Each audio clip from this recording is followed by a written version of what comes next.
Okay, good morning, all of you. Today we will learn the mass spectrometry, that is the unit number 2, part B from analytical chemistry, semester 2. In this topic, we have to learn what is the basic principle in mass spectrometry, working of mass spectrometer, ionization, types of ionization, then classification in mass spectrometry based on the ionization mass analyzers, that is the magnetic sector, then quadruple ion trough, time of flight, and the formation of different types of ions, the very important McLafferty element. After that, the fragmentation of alkanes, alkyl aromatics, alcohol, and ketone, and its simple application. This is the part B involves we have to learn. Okay, then next, the very first, the introduction. The mass spectrometry, it is not called spectroscopy. आयुष्यभर लक्षात ठेवायचं आहे, मासला spectroscopy म्हणायचं नाही आहे, मासला आपण म्हणणार आहोत स्पेक्ट्रोमेट्री. स्पेक्ट्रोस्कोपी कोणत्या कन्सेप्टला आपण म्हणतो?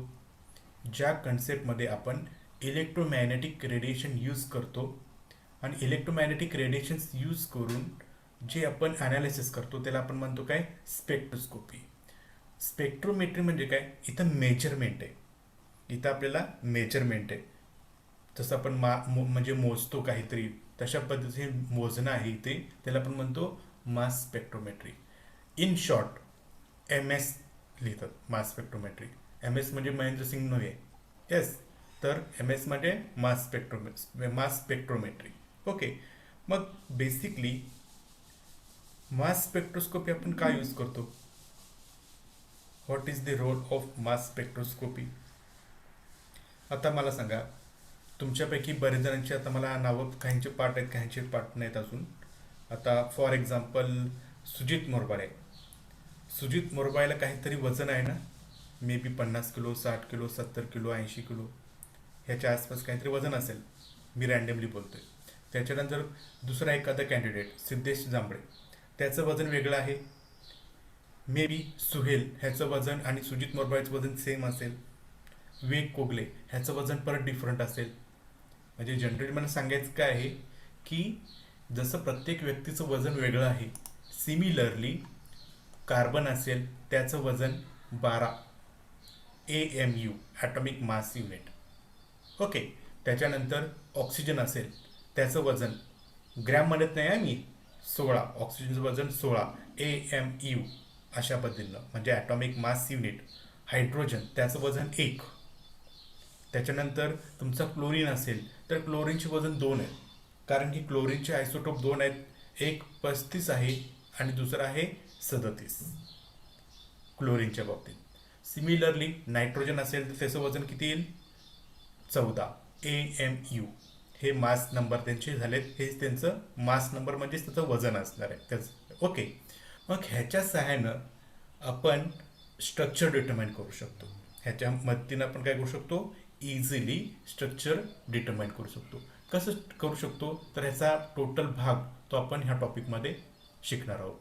आता मला म्हणाल तर सर तुम्ही UV स्पेक्ट्रोस्कोपी शिकवलात, IR स्पेक्ट्रोस्कोपी शिकवलात, त्याच्यानंतर NMR शिकवलात.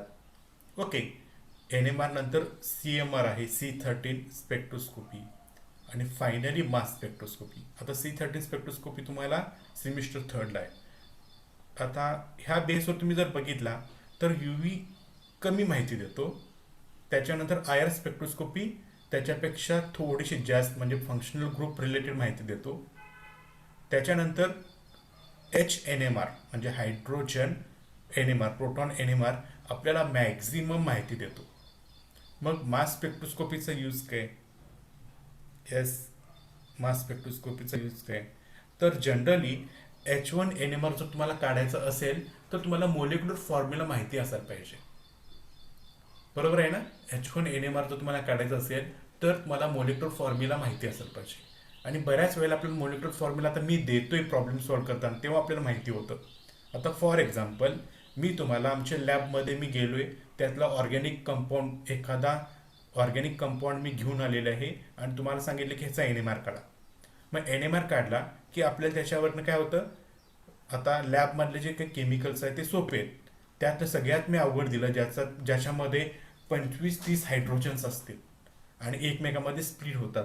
तर तेव्हा मी ते स्ट्रक्चर दिलं आणि आपल्याकडे H1 NMR इन्स्ट्रुमेंट आहे कॉलेजमध्ये, त्यात तुम्ही NMR काढलात आणि NMRचं सिग्नलवरनं तुम्ही स्ट्रक्चर डिटरमाइन करत बसलात तर तुम्हाला खूप वेळ लागू शकतो आणि त्यामध्ये उत्तर करेक्ट येण्याची शाश्वती सुद्धा आपल्याला लवकर देता येत नाही. समजते ना मला काय सांगायचं आहे? तर जर तुमच्याकडं मास स्पेक्ट्रोमेट्री जर असेल त्यात तुम्ही तो कंपाऊंड टाकला तर त्याचा मोलिक्युलर वेट तो डिटरमाइन करून देतो. काय देतो तो? Molecular weight. कसं देतो, काय देतो हे आपण पुढं बघणारच आहोत. हे आपलं सिंपल इंट्रोडक्टरी भाग तुम्हाला मी सांगितला, म्हणून मास खूप महत्वाचं आहे. मास स्पेक्ट्रोस्कोपीवर आपल्याला मोलिक्युलर वेट देतो. मोलिक्युलर वेटच्या मदतीनं आपल्याला मोलिक्युलर फॉर्म्युला फाइंड आउट करता येतो आणि मोलिक्युलर फॉर्म्युलाच्या मदतीनं H1 NMRच्या मदतीनं C13च्या मदतीनं IR च्या मदतीनं आपण एखाद्या कंपाऊंडचं कितीही मोठं स्ट्रक्चर असू द्या आपण इझिली त्या कंपाऊंडचं स्ट्रक्चर काय करू शकतो? फाइंड आउट करू शकतो. Okay, then let's see in the introductory part of this topic. Mass spectrometry, in short we call MS, is an analytical technique that produce spectra of the masses of the fragments produced from sample of material. जे sample घेतलाय ते सॅम्पलला ते break करतं आणि त्याचे fragments छोट्या छोट्या भागामध्ये पार्ट करतो, छोट्या छोट्या भागामध्ये त्याला डिवाइड करतो. The spectra are used to determine the mass of sample molecule and to elucidate the chemical structure of the molecule. जे आपल्याला स्पेक्ट्रा मिळतात, जी आपल्याला इन्फॉर्मेशन मिळते त्याच्या आधारे आपल्याला स्ट्रक्चर ओळखण्यासाठी मदत होती. This is the very simple introduction. जर तुम्ही बघितला तर मोलिक्युलर वेट, आता समजा बेन्झोइक ॲसिडचा मोलिक्युलर फॉर्म्युला तुम्हाला माहिती आहे ना. बेन्झोइक ॲसिड, कार्बन किती आहेत त्याच्यामध्ये? 7 कार्बन आहेत. हायड्रोजन किती आहेत? 6 हायड्रोजन आहेत आणि ऑक्सिजन 2 ऑक्सिजन आहेत. ह्याचा जर तुम्ही कॅल्क्युलेट केला मोलिक्युलर वेट तर तो मोलिक्युलर वेट मे बी 122 काहीतरी येतो. तर हे मोलिक्युलर वेट तुम्ही जर मास स्पेक्ट्रोस्कोपीमध्ये जर बेन्झोइक ॲसिड टाकला तर 122ला तुम्हाला एक पीक मिळतो. M/Zचा एक पीक मिळतो आणि त्याच्यावरून आपण कन्सिडर करू शकतो की हे 122ला पीक येतो म्हणजे हे दिलेला बेन्झोइक ॲसिड आहे हे कन्फर्म. परत आपण NMRची मदत घेतो. NMR शिवाय आपलं काहीच पॉसिबल नाही आहे. ओके, तर अशा पद्धतीनं आपण स्ट्रक्चर आयडेंटिफिकेशन करू शकतो. म्हणजे जनरली इन शॉर्ट बोलायला गेलात तर मास स्पेक्ट्रोमेट्री म्हणजे एक वजन बघण्याचं साधन आहे. काय हे? एक वजन बघायचं साधन आहे. आता असं नाही आहे की तुम्ही बेन्झोइक ॲसिड 5 ग्रॅम घेतला म्हणजे molecular weight of benzoic acid 5 gram असं नाही आहे. तर आपण तो ॲटॉमिक मास युनिटच्या सहाय्यानं कॅल्क्युलेट करतो. ॲटॉमिक मास युनिटच्या सहाय्यानं काय करतो आपण? तुझं मास कॅल्क्युलेट करतो. Okay, then next, different types of spectroscopic method we are already learn. प्रत्येक पद्धतीचे डिफरंट टाइप्स आपण स्पेक्ट्रोस्कोपीमध्ये बघितलं आहोत. प्रत्येक स्पेक्ट्रोस्कोपीला वेगवेगळी माहिती देते. सगळ्यात पहिल्यांदा आपण बघूया UV व्हिजिबल स्पेक्ट्रोस्कोपी आपल्याला कोणती माहिती देते. UV व्हिजिबलला आपण म्हणतो काय? Ultra violet visible spectroscopy. This spectroscopy gives the information regarding the presence of chromophore and conjugation in organic compound. That is the double bond, alternate double bond or conjugated double bond we called as diene. Yes, or sometimes we called alpha beta unsaturated ketone or aldehyde we called as enone. त्याचे प्रकार आहेत, वेगवेगळे प्रकार आहेत. मला वाटते तुम्हाला Kurhade sir शिकवतील हे कसं UV व्हिजिबल स्पेक्ट्रोस्कोपी आपल्याला बघायचं आहे, कॉन्ज्युगेशन आणि इनोन सिस्टीम. ओके, त्याच्यानंतर infrared spectroscopy will provide the very information regarding the functional group. आता ऑर्गॅनिक केमिस्ट्रीमध्ये फंक्शनल ग्रुप भरपूर आहेत. सिम्पली बघायला गेलात तर alkane, alkene, alkyne, cycloalkane, cycloalkene, cycloalkyne, त्याच्यानंतर अल्किल हॅलाइड, त्याच्यानंतर अरोमॅटिक अल्किल, त्याच्यानंतर अरोमॅटिक कंपाऊंड, त्याच्यानंतर अल्कोहोल, प्रायमरी, सेकंडरी, टर्शरी, त्याच्यानंतर फिनॉल नंतर येतो carbonyl group, aldehyde, ketone, ester, carboxylic acid, anhydride, amide, acetyl chloride, okay, etcetera. त्याच्यानंतर येतो काय, amines, primary amine, secondary amine, tertiary amine, quaternary amine, त्याच्यानंतर aromatic amine, त्याच्यानंतर cyclic amine. अशा हे झालं अमाइनच्या बाबतीत. त्याच्यानंतर येतो सायनाइड, सायनाइड नंतर येतो नायट्राइल, सायनाइड आणि नायट्राइल एकच. त्याच्यानंतर आयसोसायनाइड, त्याच्यानंतर आयसोथायोसायनाइड, त्याच्यानंतर असे भरपूर आहेत म्हणजे फंक्शन ग्रुप. आणि प्रत्येक फंक्शन ग्रुपची एक कॅरेक्टरिस्टिक्स फ्रिक्वेन्सी असते, आणि ती फ्रिक्वेन्सी आपल्याला देतो कोण, इन्फ्रारेड स्पेक्ट्रोस्कोपी. त्याच्यानंतरचा most useful nuclear magnetic resonance. इथं H1 म्हटलेलं नाही आहे, जनरल नाव घेतलेलं आहे NMR. NMR स्पेक्ट्रोस्कोपी आपल्याला माहिती आहे, कार्बन आणि हायड्रोजनची फ्रेम तयार करून देतो. त्याच्या साहाय्याने आपल्याला ॲडजसंट कार्बनला कोणता हायड्रोजन अटॅच आहे, त्याच्यावर डबलेट आला, ट्रिपलेट आला, क्वार्टेट आला, सिंगलेट आला, ह्याच्या आधारे आपण एक फ्रेम तयार करू शकतो आणि आपण स्ट्रक्चर डिटरमाइन करू शकतो. And now the mass spectrometry. Mass spectrometry will provide us the molecular mass and molecular formula and the structural information. Molecular mass म्हणजे त्याचा मोलिक्युलर वेट जो येतो तो, त्याच्या आधारे मोलिक्युलर फॉर्म्युला कॅल्क्युलेट करू शकतो, आणि त्याच्यानंतर आपण स्ट्रक्चरल इन्फॉर्मेशन सुद्धा आपण काय करू शकतो, मिळवू शकतो. ठीक आहे, this is the all spectroscopic method we are learn. Then next one is the history of mass spectrometry. Okay, in early, that is 1897, the history of mass begins with Sir J. Thomson.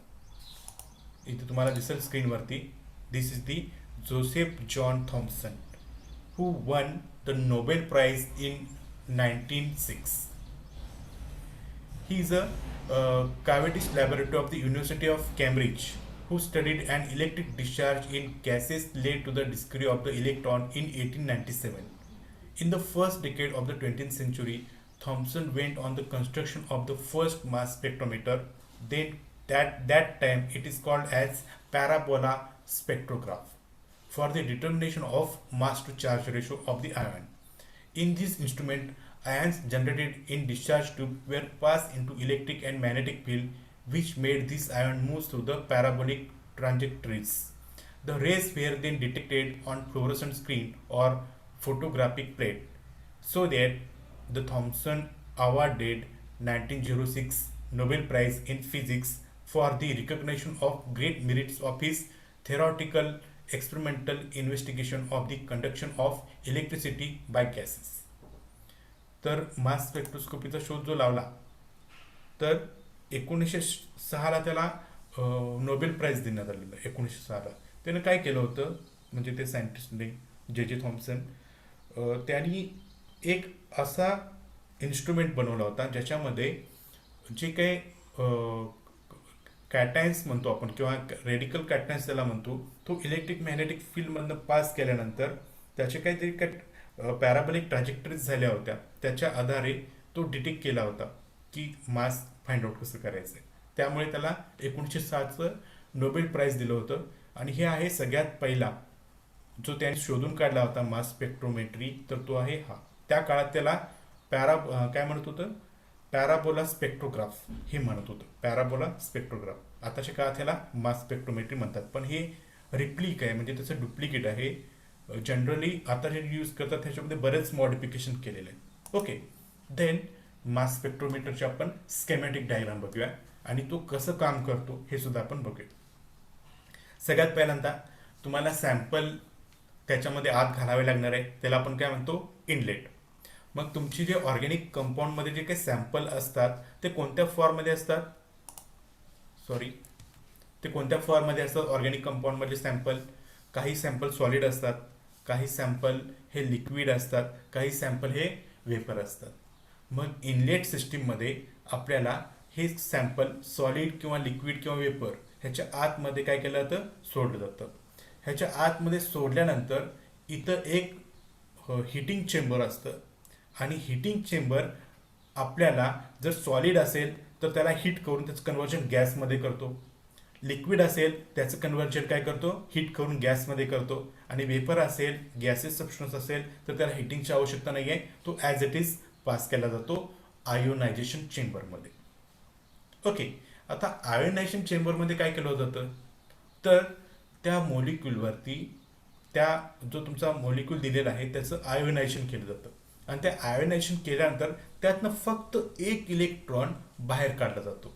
मग ionisation चेंबरमध्ये बरेच प्रकार पडतात. कोणते कोणते ionisation chambers आहेत? तर electronic ionisation, second आहे chemical ionisation आणि तिसरा आहे सेकंडरी आयॉन सिम्स, ज्याला मी म्हणतो पुढं शिकवणार आहे तुम्हाला सिम्स. त्याच्यानंतर मार्डी टेक्निक आहे. त्याच्यानंतर इलेक्ट्रो आयोनायझेशन स्प्रे. असे वेगवेगळे मेथड्स आहेत. कोणत्या तरी एक पद्धतीनं त्याचं काय केलं जातं, आयोनायझेशन केलं जातं. आयोनायझेशन म्हणजे काय की जो तुम्ही मॉलिक्यूल पाठवला आहात त्या मॉलिक्यूलमधनं फक्त एक इलेक्ट्रॉन बाहेर काढून घ्यायचं. मग एक इलेक्ट्रॉन बाहेर काढून घेतल्यानंतर तो मॉलिक्यूल कशात कन्वर्ट होतो?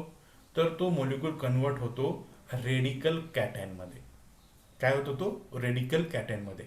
आणि रेडिकल कॅटायन जर तुम्ही प्रॉपर्टीज बघितलात तर काही रेडिकल कॅटायन स्टेबल असतात, काही रेडिकल कॅटायन अनस्टेबल असतात. मग जे रेडिकल कॅटायन स्टेबल आहेत तर तो स्टेबल ॲज इट इज राहतो किंवा मॅक्झिमम वेळेला तो अनस्टेबल असतो. आणि अनस्टेबल असणारा रेडिकल कॅटायन काय होतो? फ्रॅगमेंटमध्ये ब्रेक होतो. फ्रॅगमेंटमध्ये काय होतो? ब्रेक होतो. मग ब्रेक झालेला फ्रॅगमेंट हा पुढे जातो मास अनालायझरमध्ये. कुठे जातो तो? मास अनालायझरमध्ये. मग मास अनालायझर काय करतो नेमका? तर मास अनालायझर तुम्हाला त्याचं जे फ्रॅगमेंट्स तयार झालेत त्याला एक सिक्वेन्सनं सॉर्ट करतो. मास अनालायझर काय करतो? एक सिक्वेन्सनं सॉर्ट करतो. आणि सॉर्ट म्हणजे कसं करतो की प्रत्येकाचा जो mass by M by Z ratio आहे त्या एम बाय झेड रेशोच्या पद्धतीनं त्याचं सॉर्टिंग करतो. ओके. आणि सॉर्ट केल्यानंतर त्याला पुढं पाठवतो कुणाकडे? तर डिटेक्टरकडे, जिथं आयॉन डिटेक्ट केलं जातं. आणि आयॉन डिटेक्टर तो काय करतो? डिटेक्ट करतो आणि आपल्याला कॉम्प्युटरवरती त्याचे स्पेक्ट्रम मिळतात. कॉम्प्युटरवरती काय मिळतात? त्याचे स्पेक्ट्रम मिळतात. आणि ह्याच्या आधारे यस आपण मॉलिक्युलर वेट आणि मॉलिक्युलर फॉर्म्युला फाइंड आउट करतो. ठीक आहे. आता मी पुढे जातोय. तर ही आहे डिटेल मास स्पेक्ट्रोस्कोपी इमेज. हे आहे डिटेल मास स्पेक्ट्रोस्कोपी इमेज. आता इथं तुम्ही जर बघितला मास स्पेक्ट्रोमध्ये तर इथं आहे सगळ्यात पहिल्यांदा इंजेक्ट सॅम्पल, म्हणजे जिथं एक नंबर दिलेला आहे ही डायग्राम तुम्ही काढायची. तर इथनं आपल्याला सॅम्पल काय करायचं आहे? आतमध्ये घ्यायचं आहे. मग तो सॅम्पल सॉलिड असेल, लिक्विड असेल, गॅस असेल. ओके. जर गॅस असेल तर तो ॲज इट इज इथं जाईल. जर सॉलिड आणि लिक्विड असेल तर हा 2 नंबरला जो हीटर आहे हा हीटर काय होईल? हीट केल्यामुळे हे सॉलिड किंवा लिक्विड असेल त्याचं कन्व्हर्जन काय होईल? गॅसेस सबस्टन्समध्ये कन्व्हर्जन होईल. गॅसेस सबस्टन्समध्ये काय होईल? कन्व्हर्जन होईल. त्याच्यानंतर तिसरा जो आहे हा इलेक्ट्रॉन आयोनायझेशन प्रकारचा मास स्पेक्ट्रोमीटर आहे. त्यामुळे इथून एक इलेक्ट्रॉनचा बीम तुमच्या गॅसेस सॅम्पल जो आहे त्याच्यावरती बंबार्ड केला जातो. आणि जेव्हा गॅसेस सबस्टन्सवरती बंबार्ड केला जातो तेव्हा त्याच्यातनं एक इलेक्ट्रॉन बाहेर पडतो आणि तो इलेक्ट्रॉन सोर्सकडे रिसिव्हरकडे जातो. ओके. त्याच्यानंतर पुढे जर तुम्ही बघितलात तर इथे गोल प्लेट दिसतात आपल्याला. 2 प्लेट आहेत. ह्या 2 प्लेटला आपण म्हणणार आहोत ॲक्सिलरेटिंग प्लेट. ह्याला आपण काय म्हणणार आहोत? ॲक्सिलरेटिंग प्लेट. ॲक्सिलरेटिंग प्लेट म्हणजे काय असतात? तर ह्याच्यावरती निगेटिव्ह पोटेन्शियल असतं. ह्याच्यावरती काय असतं? Negative potential. आणि तुम्हाला इथं एक इलेक्ट्रॉन काढून घेतल्यानंतर तुम्हाला काय मिळतो? Radical cation. Radical cation. Cation म्हणजे पॉझिटिव्ह चार्ज. आणि हे प्लेट कसे असतात? Negative charge. ह्यापेक्षा जास्त ताकद इथं असते. निगेटिव्ह आणि पॉझिटिव्ह ह्याच्यामध्ये काय असतं? स्ट्रॉंग अट्रॅक्शन असतं. बरोबर आहे ना? पॉझिटिव्ह आणि निगेटिव्हमध्ये अट्रॅक्शन असतं. त्यामुळे काय होतं? हे जे काही गोल प्लेट आहेत ते गोल प्लेट तुमच्या पॉझिटिव्ह चार्जला आत खेचून घेतात. म्हणजे ह्याचा अर्थ काय की हा जो पॉझिटिव्ह चार्ज इथं तयार झाला होता तो बाहेर पडत नाही आहे. इथून परत बॅक साईडला जात नाही. इथं निगेटिव्ह असल्यामुळे आतमध्ये खेचला जातो. इथून परत पुढं प्लेट दुसरी निगेटिव्ह असल्यामुळे परत इथं खेचला जातो. आणि इथं आहे बेंट ट्यूब. ह्याला आपण काय म्हणतो? Bent tube. कारण की इथं जी ट्यूब आहे ती बेंट झालेली आहे, वाकलेली आहे. बेंट ट्यूबमध्ये काय असतं? तर इथं असतो एक स्ट्रॉंग मॅग्नेट. हा आहे कोण? Strong magnet. हा मॅग्नेट काय करतो? जे तुमचे रेडिकल कॅटायन्स आहेत ते रेडिकल कॅटायन्स काही वजनदार हेवी असतात, काही लाईटेस्ट असतात आणि काही मिडलचे असतात. तर हे काय करतं? मॅग्नेट त्यांना डिफ्लेक्शन करतो. जर ज्याचा मोलिक्युलर वेट असतो कमी, तर त्याला डिफ्लेक्ट काय करतो, जास्त करतो. आणि ज्याचा मोलिक्युलर वेट हा जास्त असतो त्याला कमी डिफ्लेक्ट करतो. अशा पद्धतीनं इथं सॉर्टिंग केलं जातं. आणि सॉर्टिंग केल्यामुळे काय होतं, स्लोली स्लोली ते काय करतात, डिटेक्टरकडे पोहोचतात. आता इथं एक कलर वेगळा आहे, इथं एक्स प्लस हा कॅटायन आहे, इथं वाय प्लस हा कॅटायन आहे, आणि इथं झेड प्लस हा कॅटायन आहे. हा जो कमी डिफ्लेक्ट झालेला आहे तो हेवी आहे, आणि जो जास्त डिफ्लेक्ट झालेला आहे मॅग्नेटच्या साईडला तो आहे लाईट. अशा पद्धतीनं वेगवेगळ्या पद्धतीनं हे कॅटायन्स डिटेक्टरकडे पोहोचतो. डिटेक्टर त्याला कलेक्ट करून त्याचं अनालिसिस करतो in the form of spectrum. In the form of spectrum जर तुम्ही मास स्पेक्ट्रोस्कोपी जर बघितला सध्या, तर तुम्हाला अशा पद्धतीचा दिसतो. ओके, इथे एक कॉम्प्युटर असतो, हा आहे तुमचा मास स्पेक्ट्रोमीटर. आणि इथनं तुम्ही काय करायचं आहे, सॅम्पल आत घालायचं आहे. ह्याच्या आतमध्ये मात्र ही प्रोसिजर असते, ही इमेज जी दाखवलेली आहे अशा पद्धतीचं काय केलं असतं, इन्स्ट्रुमेंट बसवलेलं असतं. बाहेरनं ते आपल्याला असा एक बॉक्स टाईप दिसेल, पण आतमध्ये अशा पद्धतीनं त्याचं काम असतं. ओके, हे तुम्हाला समजलं असेल. परत एकदा स्केमॅटिक डायग्राम मी परत एकदा दुसऱ्या फॉर्मॅटमध्ये दाखवतो, आणखी समजेल तुम्हाला. सगळ्यात पहिल्यांदा तुमचा जो सॅम्पल आहे तो सॅम्पल ह्याच्यामध्ये आतमध्ये घेतला जातो. आतमध्ये घेतल्यानंतर इथं आयॉन सोर्स, वेगवेगळे आयॉन सोर्स आहेत. इलेक्ट्रॉन आयोनायझेशन आहे, केमिकल आयोनायझेशन आहे, त्याच्यानंतर डिसॉप्शन आयोनायझेशन टेक्निक आहे. ओके, त्यातलं आपण कोणतंही आयोनायझेशन यूज करू शकतो. पण ह्या डायग्राममध्ये जे दाखवलेलं आहे तर ते आहे इलेक्ट्रॉन आयोनायझेशन, आणि बऱ्याच ठिकाणी इलेक्ट्रॉन आयोनायझेशनच वापरतात. जर ॲडव्हान्स पाहिजे असेल तर मात्र तिथं डिसॉप्शन टेक्निक यूज करतात. ओके, आता इथं आहे इलेक्ट्रॉन आयोनायझेशन. इलेक्ट्रॉन आयोनायझेशन काय करतो बघा, हे जे इथं तुम्हाला दिसतं इलेक्ट्रॉन बीम, येस. तर इथं आपल्याला ह्या सॅम्पल, हा इथं गॅसेस सॅम्पल आहे, गॅसेस सॅम्पलवरती 70 इलेक्ट्रॉन वोल्ट इतकी पॉवरचा बीम सोडले जातात. जेव्हा ह्या सॅम्पलवरती बीम आदळतो तेव्हा त्यातनं एक इलेक्ट्रॉन बाहेर पडतो.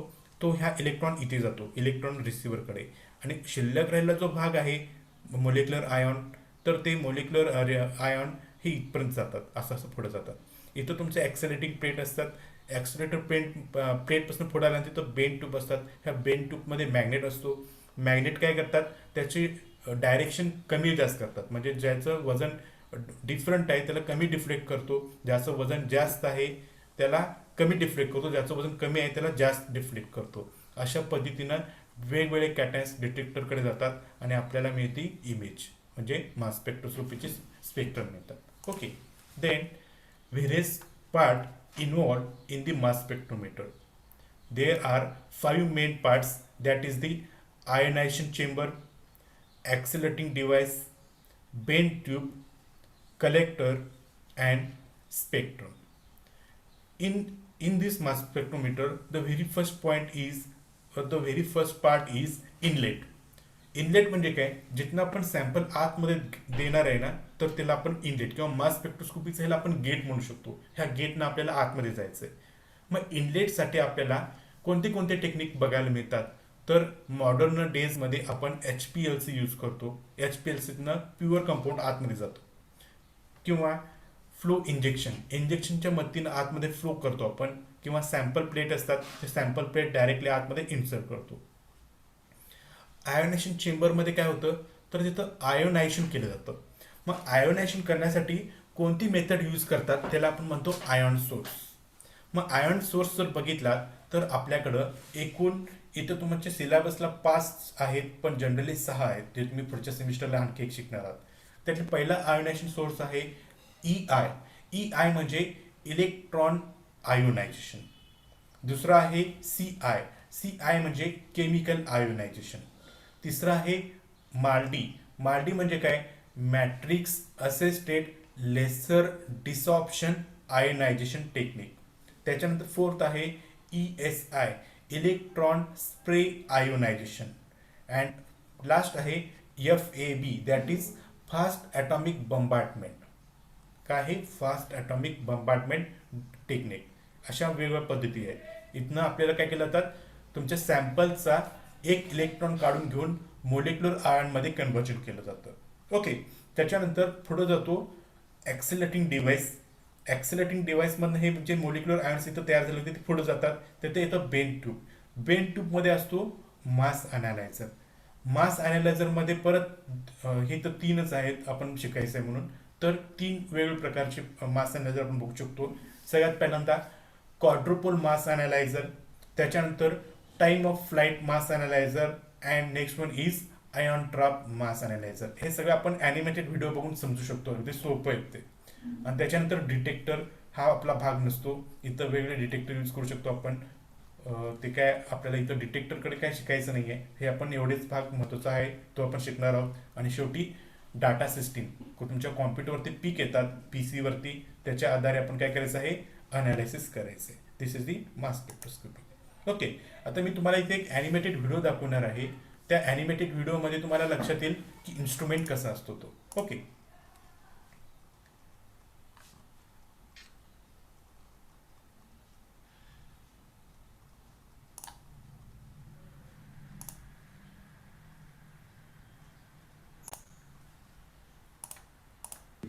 Second one is slit B. Third, different parts of mass spectrometer through animated video. Now coming to the different parts of mass spectrometer. So first one is slit A. Second one is slit B. Third one is slit C. Fourth one is slit D. Fifth one is slit E. Sixth one is detector. Seventh one is amplifier. Eighth one is recorder. Now coming to the various chambers present in mass spectrometer. So first chamber is sample vaporization chamber. It is present between slit A and slit B.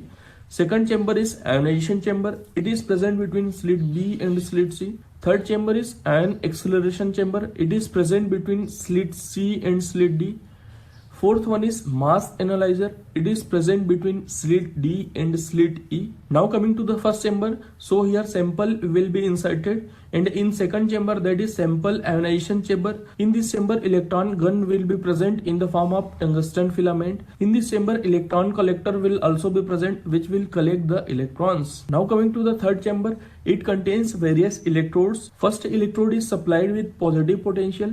Second electrode is supplied with negative potential. Third electrode is supplied with more negative potential, and so on. So it will accelerate the ions. Now coming to the fourth one, that is mass analyzer. So in the mass analyzer, magnets will be present and they will form magnetic field, and due to that magnetic field, deflection of the ions takes place. So this is all about instrumentation of mass spectrometer. Now coming to the working of mass spectrometer. So first sample will be inserted through slit A into the sample vaporization chamber.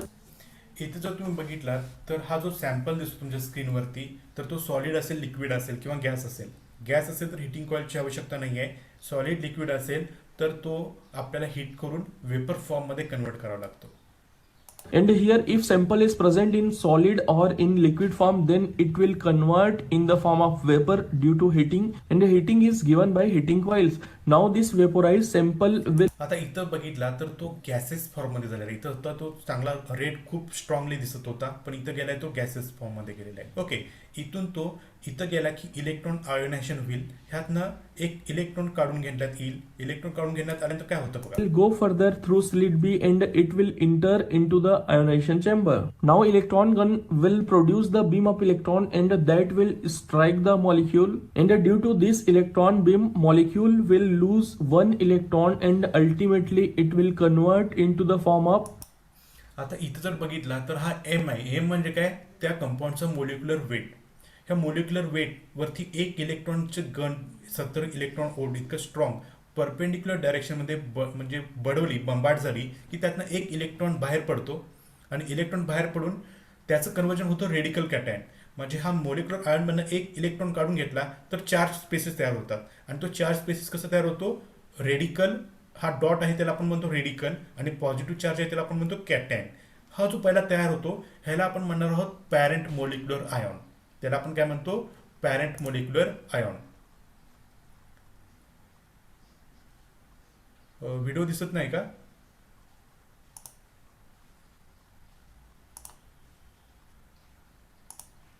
Yes, video दिसत नाही का? होय sir. Video दिसत नाहीये. एकच नाही. Slide दिसत आहे. बरं, एक सेकंड. मी चॅट तुमचं बघितलं नव्हतं.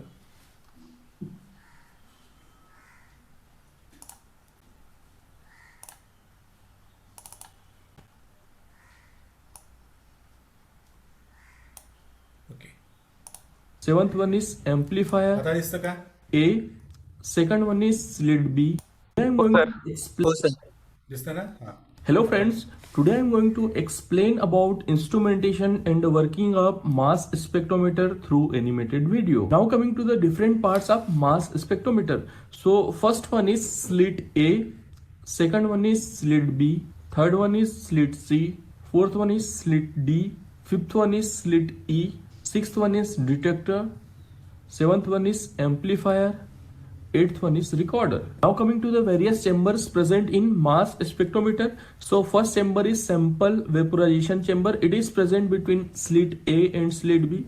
Second chamber is ionization chamber. It is present between slit B and slit C. Third chamber is ion acceleration chamber. It is present between slit C and slit D. Fourth one is mass analyzer. It is present between slit D and slit E. Now coming to the first chamber. So here sample will be inserted, and in second chamber, that is sample ionization chamber. In this chamber, electron gun will be present in the form of tungsten filament. In this chamber, electron collector will also be present, which will collect the electrons. Now coming to the third chamber, it contains various electrodes. First electrode is supplied with positive potential. Second electrode is supplied with negative potential. Third electrode is supplied with more negative potential, and so on. So it will accelerate the ions. Now coming to the fourth one, that is mass analyzer. So in the mass analyzer, magnets will be present and they will form magnetic field, and due to that magnetic field, deflection of the ions takes place. So this is all about instrumentation of mass spectrometer. Now coming to the working of mass spectrometer. So first sample will be inserted through slit A into the sample vapor. Okay मुलांनो, जरा लक्ष द्या. मी थोडं तुम्हाला समजावून सांगतो. Okay, इथं थोडंसं केअरफुली बघा. हा मास स्पेक्ट्रोस्कोपीचा एक ग्लास ट्यूब असतो. इथं बेंट असती. तर इथं एकूण ह्याला पार्टमध्ये डिवाइड केलेला आहे. एवढा पार्ट वेगळा, हा दुसरा पार्ट, हा तिसरा पार्ट, हा चौथा पार्ट. ओके, ह्या पहिल्या पार्टमध्ये असतो हिटिंग कॉइल, दुसऱ्या पार्टमध्ये असतो इलेक्ट्रिक गन, तिसऱ्या पार्टमध्ये असतो इथं पॉझिटिव्ह चार्ज, पण इथं निगेटिव्ह चार्ज, ह्याच्यापेक्षा स्ट्रॉंग निगेटिव्ह चार्ज इथं असतो. त्याच्यानंतर ह्या भागामध्ये मास ॲनालायझर असतो युझिंग मॅग्नेट, आणि इथं डिटेक्टर. इथं सॅम्पल जो आहे ह्याला आपण इनलेट म्हणतो, म्हणजे आतमध्ये सॅम्पल घ्यायचा आहे. तो इनलेट जो आहे तो सॉलिड किंवा लिक्विड ह्या फॉर्ममध्ये असेल तर त्याला कन्व्हर्शन गॅसमध्ये करावं लागतो.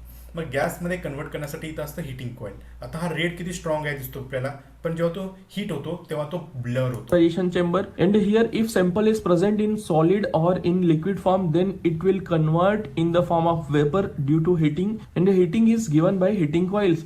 Now this vaporized sample will go further through slit B and it will enter into the ionization chamber. Now electron gun will okay, आता इलेक्ट्रॉन गन, इथं आयोनेशन चेंबर म्हणतात त्याला, आणि आयोनेशन चेंबरमध्ये वेगवेगळे प्रकार असतात.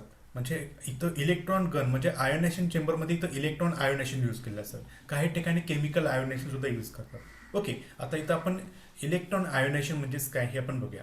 तर इलेक्ट्रॉन आयोनेशन म्हणजे इथून एक 70 इलेक्ट्रॉन वोल्ट इतका करंट ह्या तुमच्या मोलिक्युलवरती परपेंडिक्युलर डायरेक्शनमध्ये पास केला जातो.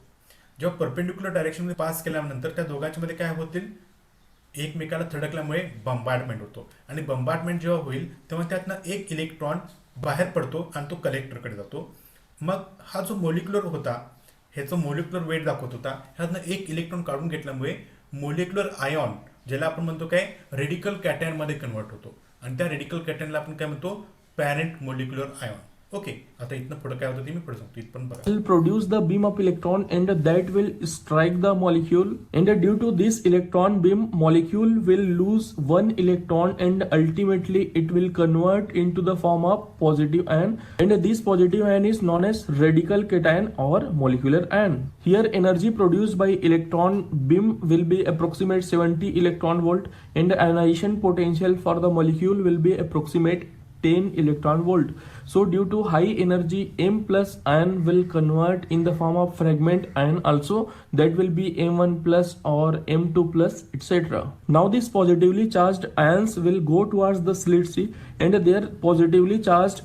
ओके, तुम्ही इथं जर बघितला, जर तो मोलिक्युलर आयन पीक जो तुम्हाला पिंक न दिसत होता, तर तो अनस्टेबल असतो. अनस्टेबल असल्यामुळे काय होतो, तो स्वतःचेच आपले तुकडे करतो. ते ग्रीन आणि रेडनं दाखवलेले आहे. ओके, आणि हे ग्रीन आणि रेड आणि पिंक आहे तो हळूहळू कुठं जातो, ॲक्सेलरेशन चेंबरमध्ये जातो. electrode potential will be there, and due to this positively charged electrode potential, these positive ions will be repelled in the right side, because in the right side negative potential will be there, and ultimately they will get some velocity, and with that velocity they will enter into the mass analyzer through slit B. And the low molecular weight compounds will be deflected high, so path length will be higher, so ultimately large molecular ions will reach to the detector first, then smaller molecule will reach to the detector, and ultimately at the last smallest molecule will reach to the detector. Now these molecules will be detected by the detector, and here photomultiplier tube is used as a detector, and ultimately this signal will be transferred towards the amplifier. Amplifier will amplify these signals, and finally it will be recorded in the recorder, and we will get the mass spectrum. So this is the complete explanation about mass spectrometer and its working. For more details you can